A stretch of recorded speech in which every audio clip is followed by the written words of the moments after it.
The severed neck of 19-year-old Queen Catherine Howard became the perfect physical substitute to keep Henry Manox's head safely attached to his own shoulders. Hired as an adult music teacher, Manox exploited his position of authority to cross inappropriate boundaries with an unsupervised and unprotected girl. Years later, when the Royal Guards launched a treason investigation, this adult instructor walked directly into the interrogation room and calmly detailed his past exploitation to secure his own immunity from the axe. King Henry VIII collected this written testimony not to punish the older man, but to issue a legal death warrant for his own wife. Is there any reality more vicious than a judicial system that grants freedom to an adult predator only to drag his teenage victim to the execution block to bleed? In the 1530s, the class hierarchy was not a suggestion. It was an absolute legally enforced reality. The division between the nobility and the working class was vast and supposedly impenetrable. Henry Manox was a man firmly planted in the working class. He did not survive through inherited land or political patronage. He made his living through a specific practical and physical skill. He was a musician, specifically trained as a teacher of the virginals. The virginal was a popular, intricate Renaissance keyboard instrument, often played by young women of good breeding to demonstrate their refinement. Sometime around the year 1536, historical household records and subsequent legal depositions indicate that Henry Manox was formally hired to work within the grand, sprawling households of Chesworth House in Sussex and Lambeth Palace near London. He was not brought in as an honored guest. He was brought in as a servant, a man paid a meager wage to provide a service and remain in the background. However, the background he entered was one of the most powerful and politically dangerous environments in the realm. These massive, heavily fortified properties belonged to Agnes Tilney, the Dowager Duchess of Norfolk. The Dowager Duchess was the formidable aging matriarch of the mighty Howard family. Without question, the Howards were the premier conservative aristocratic dynasty in the country. They were a family of immense generational wealth, commanding vast private armies and holding unyielding political ambitions. Living quietly, almost invisibly, under the Dowager Duchess's massive roof was her step-granddaughter, Catherine Howard. On paper, if one looked strictly at the genealogical charts, Catherine was a girl of supreme, untouchable, noble blood. She carried the dreaded and respected Howard name, yet in actual daily reality, her situation was vulnerable and fundamentally precarious. Her father, Lord Edmund Howard, was a younger son of the previous duke. While he possessed the elite family name, he was chronically impoverished. Historical financial records demonstrate that he was constantly drowning in massive debt, frequently begging the king's ministers for minor government positions simply to survive. Because her father could no longer afford to physically maintain or properly educate her, Catherine had been sent away.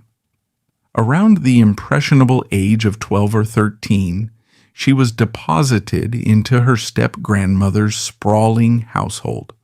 She was effectively a terrifying paradox, an impoverished aristocrat. She lacked the direct daily protection of her own biological parents. She possessed no personal wealth or dowry to secure her future. Her existence depended entirely on the charity and the strict social management of her elderly relatives. By the rigid aristocratic standards of the Tudor era, a young unmarried woman of Catherine's high birth should have been subjected to constant, almost suffocating, adult supervision. In the brutal, transactional marriage market of the Tudor court, a young noblewoman's pristine reputation was her only real currency. The domestic reality inside the Dowager Duchess's household, however, was shockingly negligent. Agnes Tilney was an elderly woman absorbed in her own world. She was entangled in complex, high-stakes political maneuverings at the royal court, actively fighting to keep the conservative Catholic faction in power against the rising tide of religious reform. Furthermore, she was a woman of strict, intense personal religious observances. Many historians note her severe piety, famously wearing a scratchy, agonizing hair shirt beneath her fine clothes as a constant, hidden physical penance. Because her mind was focused on national politics and spiritual salvation, the Dowager Duchess frequently left the younger, less important members of her massive household to their own devices. The epicenter of this dangerous negligence was the Maiden's Chamber. This was the large communal dormitory where Catherine and the other young gentlewomen of the household slept. Instead of being a highly secure, closely monitored sanctuary, it was an environment of lax security. While the heavy oak doors were meant to be locked from the outside by senior staff, the reality was entirely different. Surviving state depositions confirmed that servants, wandering musicians, and ambitious gentlemen retainers routinely walked the dark corridors with very little adult oversight. Keys were acquired. Guards were ignored. It was a flawed domestic ecosystem. It was an environment practically designed by its own structural negligence to allow manipulative behavior to take unshakable root. Into this dangerous vacuum of adult supervision stepped the simple music teacher, Henry Manox. In normal Tudor society, low-born men were strictly forbidden from interacting privately with noble women. The social divide was meant to be a permanent, invisible wall. Manox's specific job title, however, provided him with an effective built-in shield. Teaching a delicate instrument like the virginals required physical proximity. The teacher and the student had to sit closely together on the same small wooden bench. Their hands had to cross over the exact same keys. Their voices had to be kept low to discuss the music. Henry Manox, a man significantly older than the teenage girl, recognized this structural flaw. He exploited his pedagogical cover to the fullest. He deliberately, methodically used his authority as a designated tutor and his status as an adult to bridge the vast social gap between himself and the vulnerable young aristocrat. Catherine Howard was a child who had been passed from household to household, largely ignored by the men in her family. Many modern historians and behavioral experts agree that, based on her subsequent actions, she was craving basic attention, emotional validation, and affection. Manox recognized this raw psychological vulnerability, and he actively, methodically targeted it. During the long, quiet hours of music practice, he slowly dismantled the standard, rigid professional boundaries expected of a household servant. He spoke to her not as a subordinate, but as a confidant. He established an inappropriate, dangerous emotional closeness with a girl who barely understood the devastating social and legal consequences of his actions. What elevates Manox's behavior from a mere breach of household rules into a textbook, calculated case of psychological manipulation is exactly how he deliberately chose to weaponize this newfound illicit intimacy. If this were simply a forbidden romance, he would have fiercely guarded their secret. He would have hidden their interactions from the rest of the staff. Manox did the exact opposite. He actively, loudly cultivated an audience. Manox began to brag.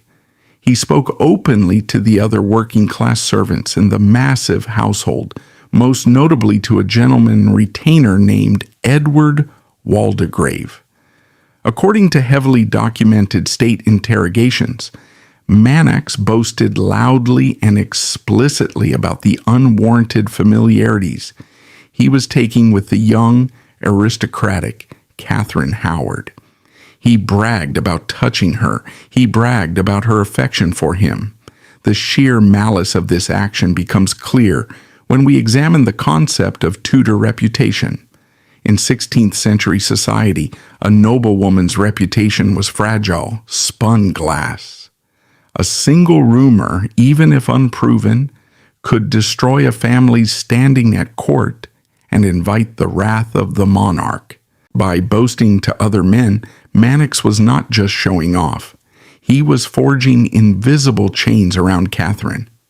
By actively creating witnesses, by deliberately spreading toxic rumors among the household staff, Henry Manox was systematically placing Catherine Howard into a psychological hostage situation. He had engineered a perfect silent trap of complicity. If Catherine suddenly realized the danger and complained to her grandmother, or if she simply tried to terminate the music lessons, Manox's loud boasts would immediately become public knowledge within the Howard family. Her reputation would be permanently shattered. She would be deemed ruined, unmarriageable, and likely banished to a convent or a life of deep poverty. If she stayed quiet to protect her name, she remained trapped under his physical and emotional influence on the music bench. She was cornered by a man hired to teach her how to play a tune. Manox had successfully turned the strict, unforgiving social rules of the Tudor aristocracy directly against one of its own daughters. The simple commoner was now quietly pulling the strings within the halls of the greatest dynasty in England. The carefully constructed, manipulative psychological trap that Henry Manox had built inside the maiden's chamber appeared impenetrable. He had successfully cornered a high-born girl using nothing but the thread of her own ruined reputation. He enjoyed a position of secret, illicit dominance over a member of the greatest aristocratic family in England. The unstable ecosystem of Lambeth Palace, however, was about to experience a massive disruption. Manox's fragile control was shattered completely by the sudden arrival of a far more dangerous, aggressive apex predator. His name was Francis Derham. The volatile dynamic that erupted between these three individuals was rooted entirely in the vast, unyielding social differences between the two men. In the rigid Tudor hierarchy, a man's birth dictated his power, his confidence, and his very right to occupy physical space. Francis Derham was absolutely not a commoner.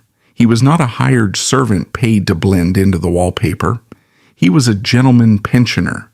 He possessed a respectable, recognized lineage, and, crucially, he was a distant, acknowledged relative of the Dowager Duchess of Norfolk herself. He possessed his own independent wealth, he carried weapons openly, and he navigated the halls of the massive Howard estates with the heavy, ingrained swagger of a man who belonged to the ruling class.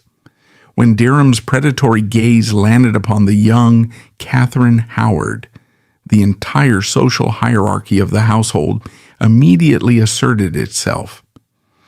Derham didn't need to hide behind the pedagogical cover of a music lesson. He was bold, arrogant, and completely aggressive in his pursuit. He actively physically pushed the lowly music teacher out of the picture. Surviving historical accounts paint a vivid, humiliating picture of Manox's rapid displacement. Derham began to frequent the maiden's chamber after dark. He did not sneak in empty-handed.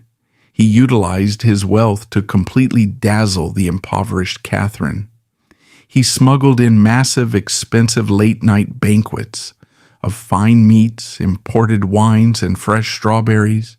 He bought her fashionable, expensive gifts, including silken flowers and fine French fabrics.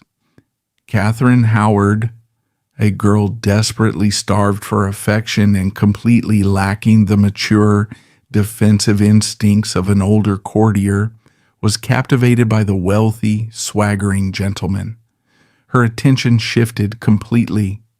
Henry Manox was abruptly discarded. He was forced to physically stand in the dark, drafty quarters, and watch as a man of superior social standing effortlessly claimed the girl he had spent months methodically manipulating. The humiliation for Manox was absolute. The working-class man had been harshly, publicly reminded of his exact lowly place in the Tudor food chain. The situation then escalated from mere rejection into a dangerous, treasonous legal reality.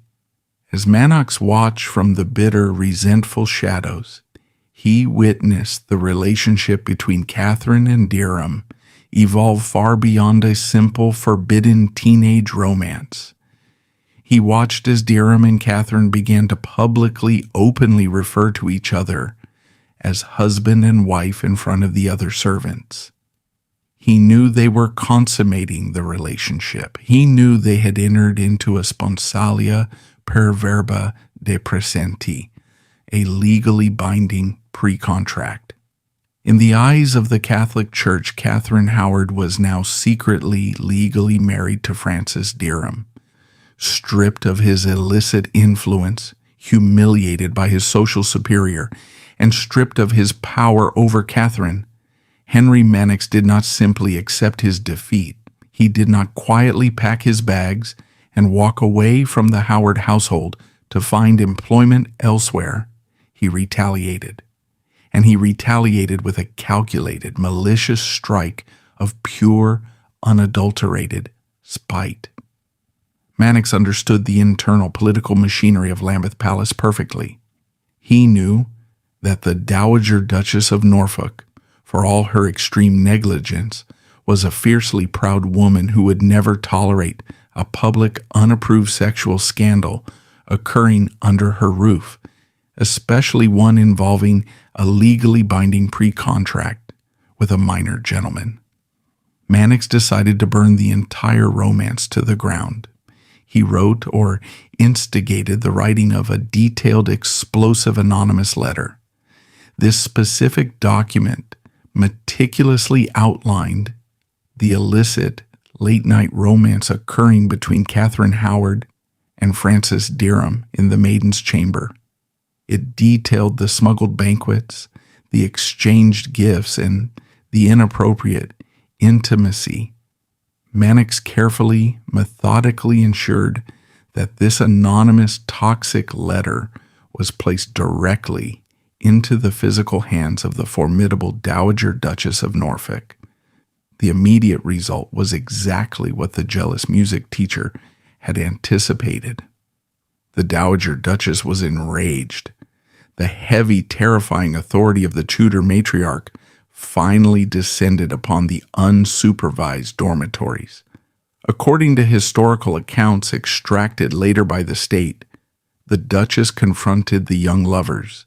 She physically, severely beat Catherine Howard. She permanently banished Francis Derham from the household, forcing him to flee across the Irish Sea to effectively disappear into exile. Henry Manox had achieved his petty, destructive revenge. He had successfully ruined the romance that had replaced him. It is at this exact critical historical juncture that the Dowager Duchess of Norfolk made a massive, fatal dynastic miscalculation. By the strict, unyielding letter of 16th century ecclesiastical law.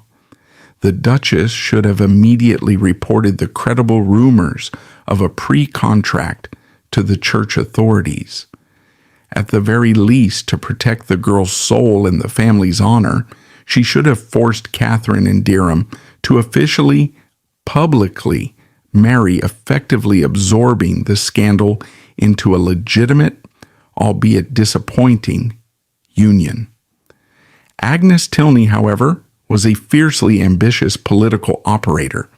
She looked at Catherine Howard, and despite the girl's ruined reputation within the walls of Lambeth Palace, the Duchess still saw a valuable, marketable political asset. If the Dowager Duchess publicly admitted that her step-granddaughter was legally pre-contracted to a minor gentleman, Catherine's value on the aristocratic marriage market would instantly plummet to zero. She would be useless to the grand, overarching political ambitions of the Howard dynasty. Therefore, to protect the pristine, terrifying brand of the Howard family name from immediate public disgrace, the Duchess chose to actively, deliberately bury the scandal entirely. She did not report the pre-contract. She did not seek a legal dissolution. She fired a few servants, locked a few doors, and simply swept the explosive matter under the heavy, expensive rugs of Lambeth Palace. She pretended it had never happened. That specific, calculated decision, a decision triggered entirely by a music teacher's petty, jealous revenge, planted a massive, invisible ticking time bomb directly beneath the ancient stone foundations of the Howard family. Years passed. The unsupervised days at Lambeth Palace faded into a guarded, secretive past, and the brutal, ever-shifting political chessboard of England rearranged itself completely. By the summer of 1540, the conservative Howard family orchestrated their greatest political triumph. King Henry VIII was deeply unhappy. His arranged political marriage to the German Princess Anne of Cleves had been a massive, humiliating disaster. The king was desperate for an escape, desperate for youth, and desperate to feel like a vibrant, powerful monarch once again. The Duke of Norfolk and the conservative faction saw their ultimate opportunity. They deliberately, strategically, pushed the now 19-year-old beautiful Catherine Howard directly into the immediate physical path of the aging, vulnerable king. The trap worked flawlessly. King Henry VIII fell wildly, obsessively, in love with the young girl. He rapidly annulled his marriage to Anne of Cleves, and within days he married Catherine. The impoverished, neglected girl from the drafty dormitories of Lambeth Palace was crowned Queen of England. The Howard family had achieved total supremacy. The conservative Catholic faction seized unyielding power at the royal court, dominating the king's privy council and aggressively directing the future of the nation. Yet in the lethal, polarized ecosystem of Tudor politics, absolute power immediately creates desperate enemies. On the opposing side of this massive political war stood Archbishop Thomas Cranmer. Cranmer was the brilliant, cautious leader of the Protestant reformist faction. With the Howard family now in control of the king's ear, Cranmer found himself dangerously isolated. He was politically vulnerable, entirely surrounded by fierce conservative enemies who desperately wanted to see him burned at the stake as a heretic. Thomas Cranmer was a man fighting for his physical life and the life of his religious movement. He was frantically searching the dark shadows of the court for any possible leverage to break the Howard family's iron grip on the King of England. In October of 1541, while the king and queen were concluding their massive royal progress in the north, Thomas Cranmer was handed a political miracle. A staunch political reformist named John Lascelles requested an urgent confidential audience with the archbishop. Lascelles did not come bearing theological debates. He came bearing explosive, devastating human intelligence. John Lascelles formally relayed a detailed, shocking story told to him by his own sister, Mary. Mary Lascelles had been a chambermaid at Lambeth Palace. She had lived in the maiden's chamber. She had been physically present during Catherine Howard's unsupervised youth. Feeling slighted because the new queen had refused to give her a lucrative position at court, Mary had casually, bitterly revealed the dark, hidden history of the new queen's behavior to her brother. She detailed the smuggled banquets. She detailed the late-night visits. She explicitly described the legally binding pre-contract with Francis Derham.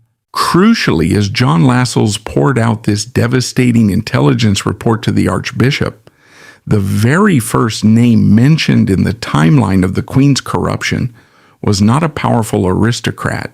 It was not a rival lord.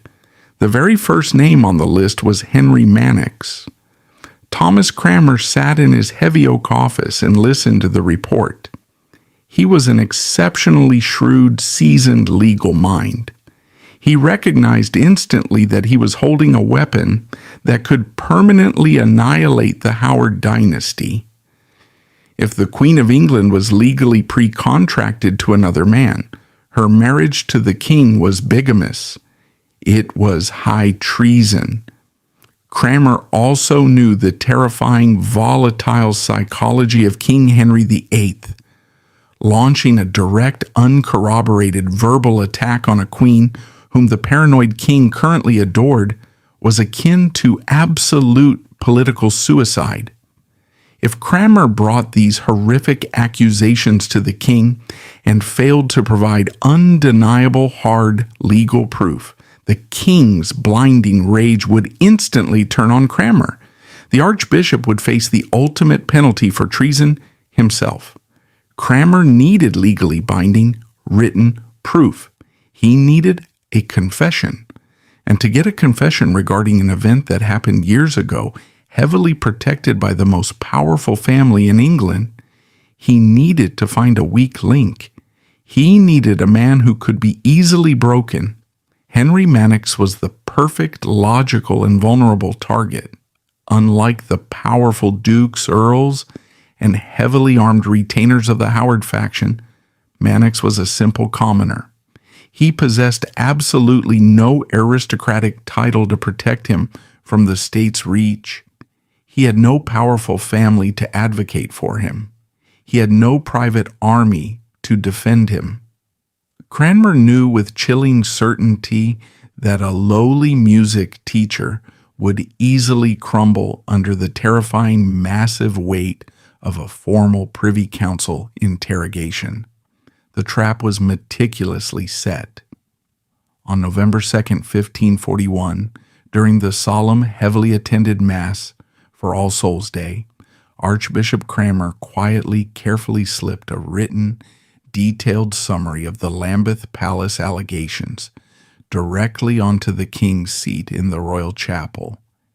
King Henry VIII read the letter. Initially, his mind rejected it.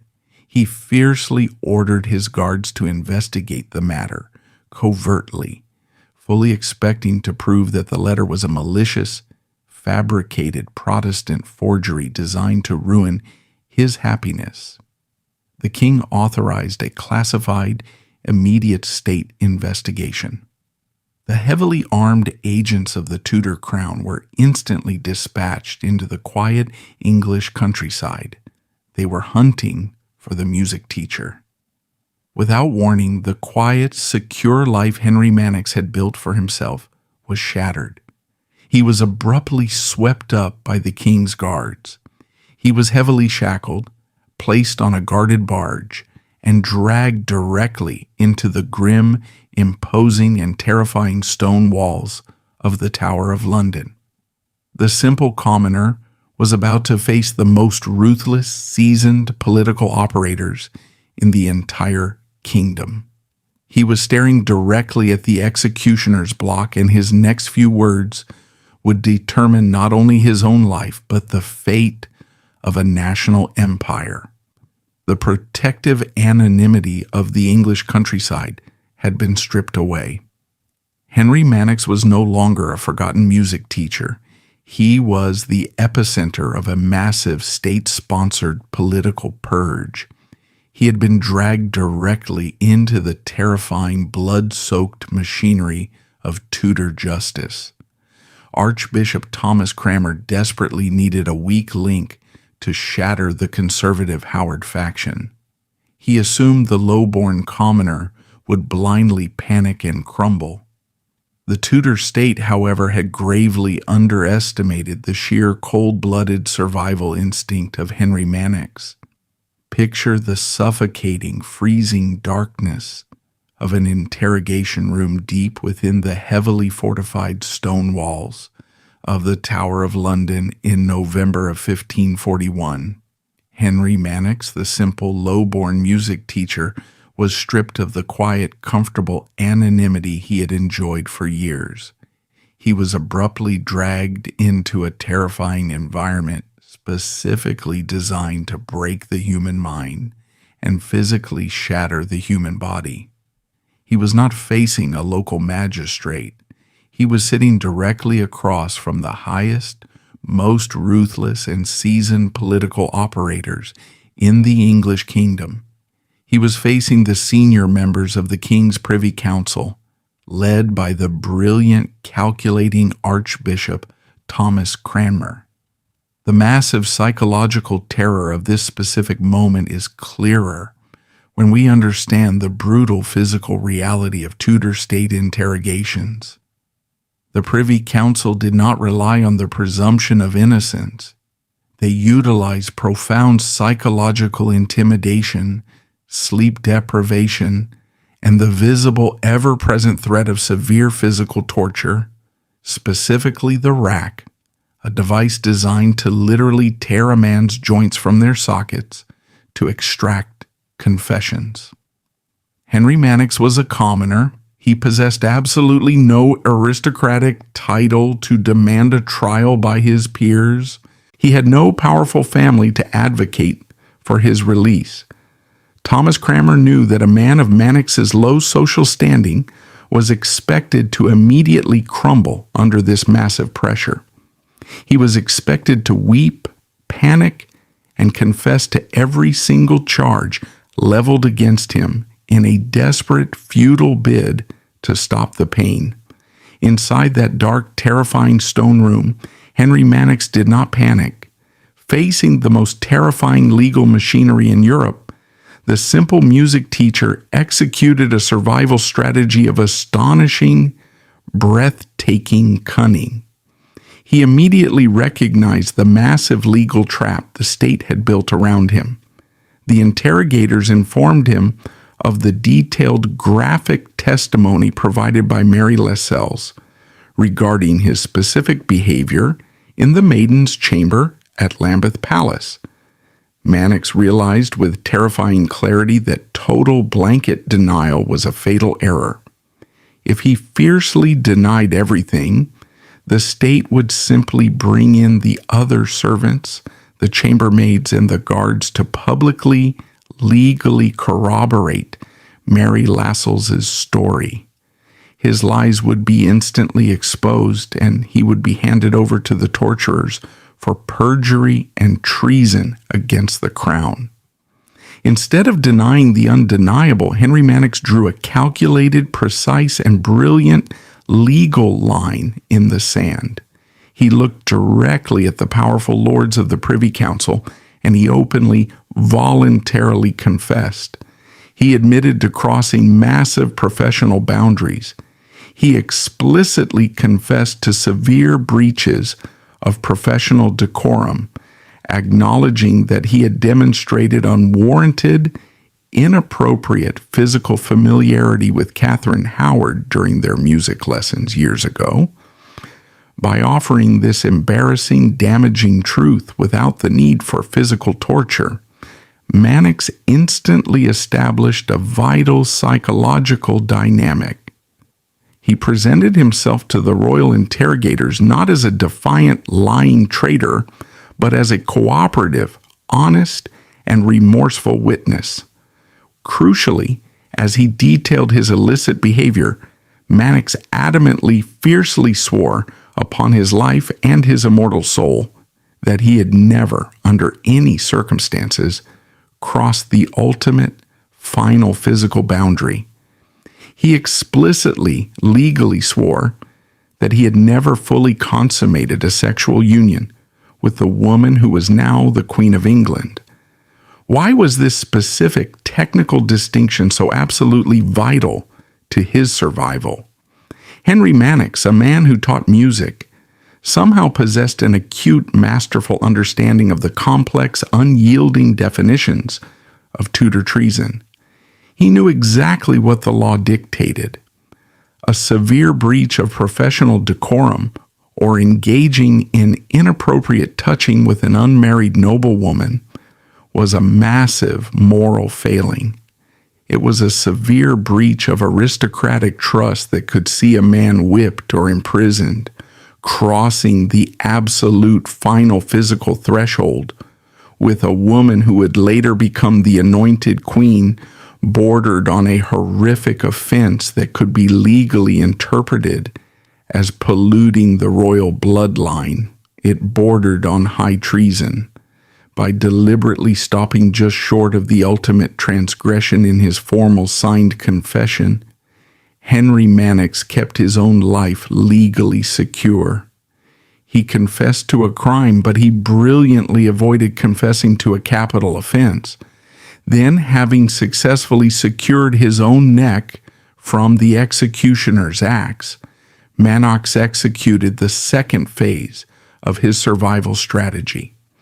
To definitively, permanently shift the lethal crosshairs of the Tudor state completely away from himself, Manox became an active, willing informant. He poured out absolutely every single hidden toxic detail he knew about the ecosystem of Lambeth Palace, and he aimed the massive, terrifying weapon of his testimony directly at the man who had humiliated him years prior, Francis Dereham. Manox provided Thomas Cranmer with a detailed, devastatingly precise roadmap of Dereham's actions. He detailed the compromising, fully realized physical alliance Dereham had enjoyed with the young Catherine Howard. He confirmed the secret late-night banquets. Most importantly, he confirmed that Dereham and Catherine had repeatedly, publicly addressed each other as a husband and wife, providing the state with the exact undeniable corroboration required to prove a legally binding pre-contract. A simple music teacher, motivated by ancient, bitter jealousy and raw, unadulterated self-preservation, had just handed Archbishop Thomas Cranmer the exact legal ammunition he desperately needed to move his investigation up the chain of command. The testimony provided by Henry Manox unleashed a massive, unstoppable legal and political avalanche that completely leveled the mighty Howard Empire.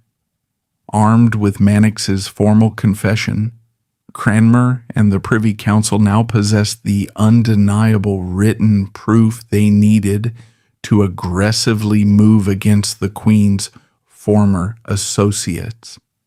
Francis Dereham was immediately hunted down, arrested, and thrown into the Tower of London. The true legal genius of the state's prosecution lay in how they brilliantly utilized the specific, toxic history that Manox had revealed. The Privy Council did not just investigate the pre-contract between Catherine and Dereham. They aggressively investigated exactly how the secretive household at Lambeth Palace had managed that scandal. During the intense interrogations of the household staff, the state uncovered the existence of the old anonymous letter, the very letter that Henry Manox had written or instigated years ago in a fit of petty, jealous rage to expose Derham to the Dowager Duchess. This single piece of paper was a massive, lethal weapon for the state. That specific letter proved, with a physical, undeniable paper trail, that Agnes Tilney, the Dowager Duchess of Norfolk, had been explicitly, formally informed of Catherine Howard's compromised, scandalous past years ago. This revelation carried catastrophic, empire-ending legal consequences. It meant that when the powerful Howard family actively, aggressively pushed the young Catherine toward the aging King Henry VIII to secure political dominance, the head of the family knew with certainty that the girl possessed a hidden, dangerous history and a potential legally binding pre-contract. They had actively lied to the sovereign. The Tudor state immediately invoked the severe punitive charge of misprision of treason. In 16th century English law, misprision of treason was defined as the crime of knowing about a treasonous act or a direct threat to the king's person or his succession, and actively, deliberately concealing it from the authorities. The punishment was absolute: life imprisonment and the total permanent forfeiture of all worldly goods and ancestral properties to the crown. The consequences for the elite, untouchable conservative nobility were sudden, absolute, and devastating. The massive, terrifying machinery of the Tudor police state encircled the Howard dynasty. Heavily armed royal guards were dispatched to the sprawling, magnificent estates in Sussex and Lambeth. The Dowager Duchess of Norfolk, the formidable, pious matriarch of the premier family in England, was arrested. Her elite status offered absolutely no protection. She was dragged from her comfortable palaces, placed on a barge, and thrown directly into the damp, freezing cells of the Tower of London.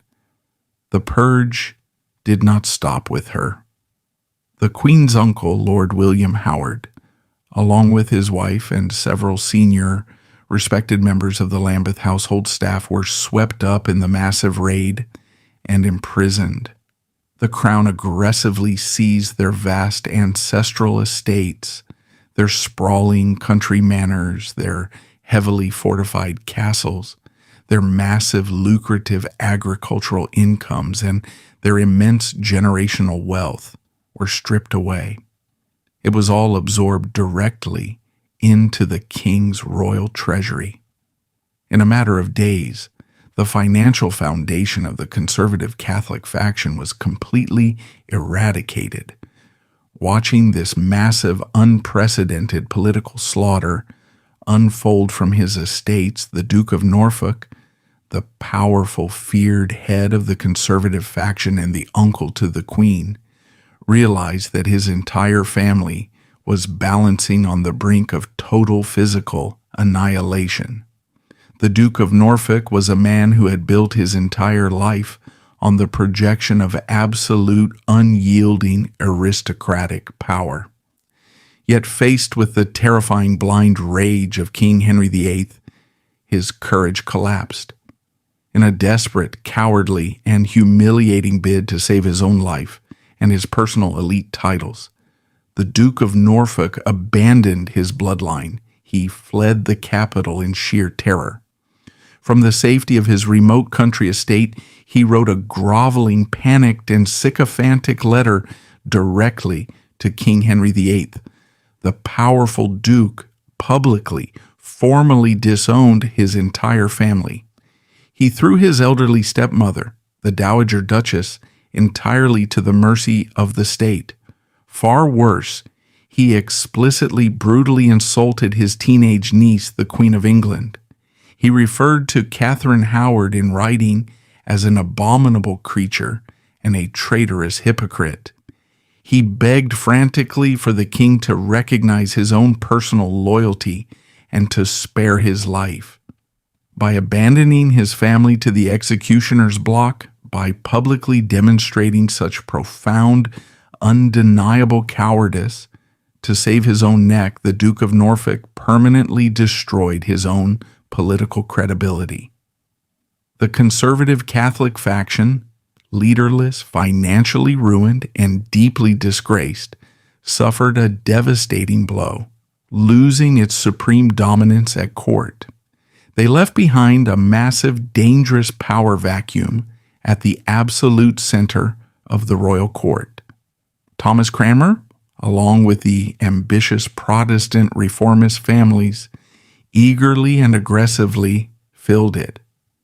The entire religious and political trajectory of the English nation shifted on its axis. All of this massive nation-altering devastation, the fall of the greatest dukes, the seizure of massive castles, the imprisonment of the Dowager Duchess, was triggered entirely by the meticulous, calculated legal testimony of a single lowborn music teacher sitting in a dark interrogation room. The terrifying butterfly effect of Henry Manox's testimony was not finished. It did not stop at ruined aristocratic reputations and confiscated ancestral lands. The legal truths exposed by Manox were about to trigger a literal, unprecedented constitutional crisis. The music teacher's words were about to force the English Parliament to rewrite the fundamental laws of the land and permanently alter the way the English monarchy governed. The mighty Duke of Norfolk had fled in sheer terror, completely abandoning his family to the executioner. The vast ancestral wealth of the conservative faction had been absorbed by the crown. Henry Manox's testimony had successfully annihilated the political enemies of the reformist state. The sheer devastating magnitude of the secrets he had exposed, however, created a massive, unprecedented legal nightmare for the king's lawyers. The music teacher had not just exposed a queen. He had exposed a terrifying loophole in the very fabric of English law. For centuries, the absolute legal definition of treason had been firmly anchored by the Treason Act of 1351.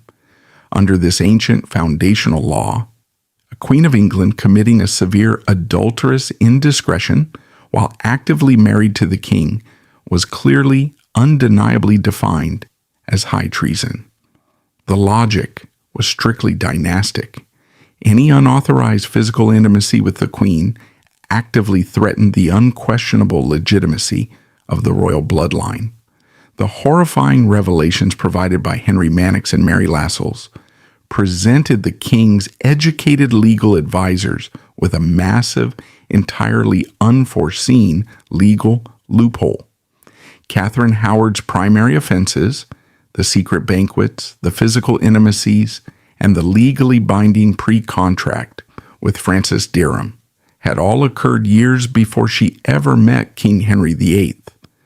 They took place when she was merely a neglected aristocratic girl sharing a bed in the maiden's chamber.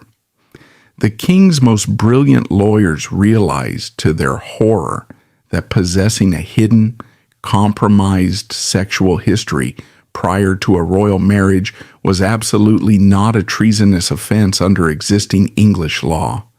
There was no legal precedent for this specific nightmare. The Tudor state was actively holding a queen in the Tower of London, preparing to execute her for a crime that did not technically exist on the legal books, to ensure they could legally proceed against Queen Catherine, and to firmly justify the king's public rage to the watchful courts of Europe. The English Parliament had to literally rewrite the fundamental laws of the land. In January of 1542, working with unnatural speed, the Parliament hastily drafted and passed an entirely new Treason Act. This chilling piece of legislation was completely retroactive, a controversial legal maneuver designed specifically to trap Catherine Howard. The new law explicitly formally stated that any woman who possessed a hidden, compromised past and deceitfully married the King of England was automatically guilty of high treason. The crime was punishable by the ultimate penalty of death. Furthermore, to ensure that a massive cover-up like the one orchestrated at Lambeth Palace could never happen again, the law cast a heavy, terrifying net over the entire population. It legally mandated absolute life imprisonment and the total forfeiture of all worldly goods for any person who knew of a queen's unchaste past and failed to immediately report it to the King's Council.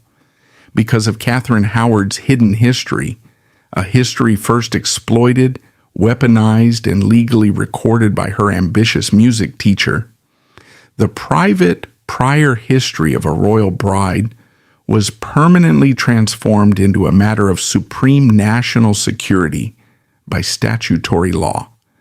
The destructive ripple effects of this scandal necessitated another massive, lasting change to the English Constitution. King Henry VIII was a notoriously proud, formidable tyrant. Yet the public exposure of his young wife's past shattered his psychological defenses. According to confidential diplomatic dispatches written by the French ambassador, Charles de Marillac, the King of England fell into a state of profound weeping depression. The king was reportedly so humiliated and so completely heartbroken by the public betrayal that he physically could not bear to sit in Parliament to hear the sordid, graphic details of the Maiden's Chamber read aloud. Far more significantly, he could not bring himself to personally, physically sign the final death warrant that would execute his young wife. To solve this unprecedented emotional problem, the Tudor government passed the Royal Assent by Commission Act in February of 1542. This groundbreaking new law allowed the monarch to officially delegate the sacred, sovereign power to sign and approve legislation. The king could now legally appoint a specialized committee of high-ranking lords who would apply the Great Seal to the death warrant on the king's behalf. This specific process of royal assent by commission was born directly out of an aging husband's deep psychological grief and a teenager's tragic scandal. Astonishingly, this exact legal mechanism remains the standard constitutional procedure used in the Parliament of the United Kingdom to formally pass laws to this very day. With the new laws firmly in place, the bloody, efficient machinery of Tudor justice was finally unleashed. In the freezing month of December 1541, the men were brought out to face their violent fates. Thomas Culpeper, the Queen's later associate who had been smuggled into her rooms during the royal progress, was granted a final, twisted royal mercy. Because of his elite aristocratic status and his former intimate friendship with the king, he was simply beheaded. Francis Derham, however, was shown absolutely no mercy. He was the man who had replaced Henry Manox. He was the man who had dared to claim the Queen as his legal wife. Because he was viewed as a lesser gentleman who had arrogantly defiled the absolute property of the king, he suffered the full horrific penalty dictated by Tudor law. He was hanged, drawn, and quartered at Tyburn. A few weeks later, on the damp, freezing morning of February 13th, 1542, the tragic, inevitable end arrived for the women of the court. Queen Catherine Howard, a terrified girl who was still not yet 20 years old, was escorted out onto the grass of Tower Green. She was followed by Jane Rochford, the older, experienced lady-in-waiting who had facilitated her later affairs. Surviving eyewitness accounts state that the young queen was so severely paralyzed by psychological terror that she had to be physically assisted up the wooden stairs of the scaffold.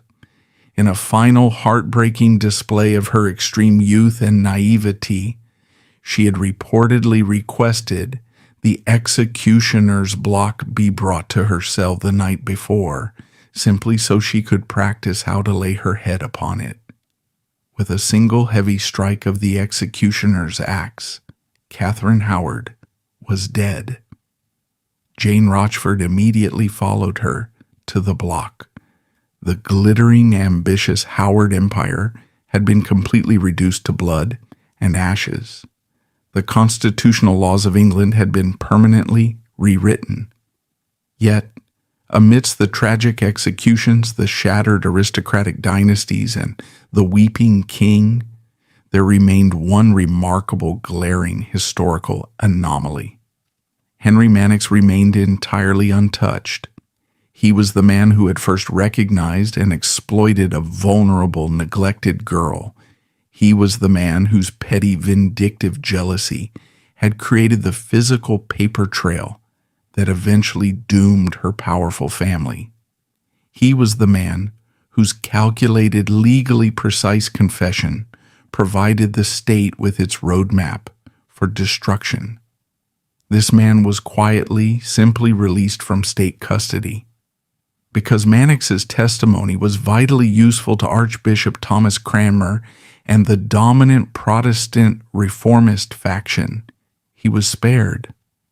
Furthermore, because he had successfully navigated the narrow, complex legal definitions of treason.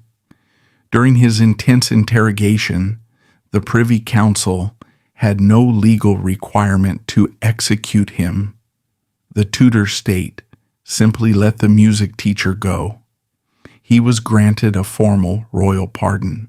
He walked out of the heavy gates of the Tower of London, turning his back on the carnage he had helped engineer. He was allowed to fade back into the quiet, undocumented obscurity from which he came.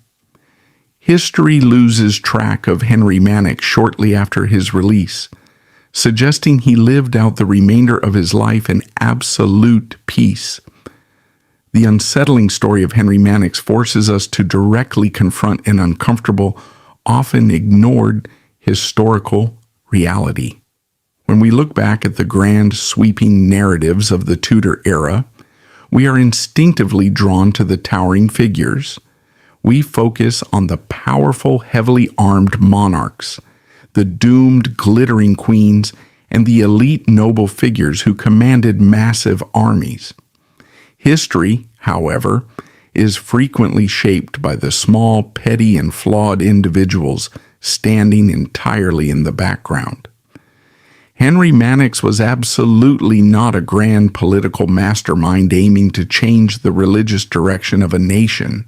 He did not want to seize the throne. He was simply an opportunistic, jealous commoner who took cruel advantage of a broken, negligent household system. His survival is a stark, cynical lesson in the actual unvarnished mechanics of Tudor justice. The legal system of the 16th century was not a blind, impartial scale weighing objective guilt and innocence. It was an adaptable, razor-sharp political weapon. It was designed primarily to protect the powerful, secure the succession, and eliminate the inconvenient. Henry Manox survived the massive catastrophe because he made himself politically useful to the men holding the heavy authority of the state. He successfully traded the lives of the highest aristocrats in England for his own. He proves with devastating clarity that in the treacherous, blood-soaked halls of history, the quiet architect of the storm is often the only one left standing when the skies finally clear.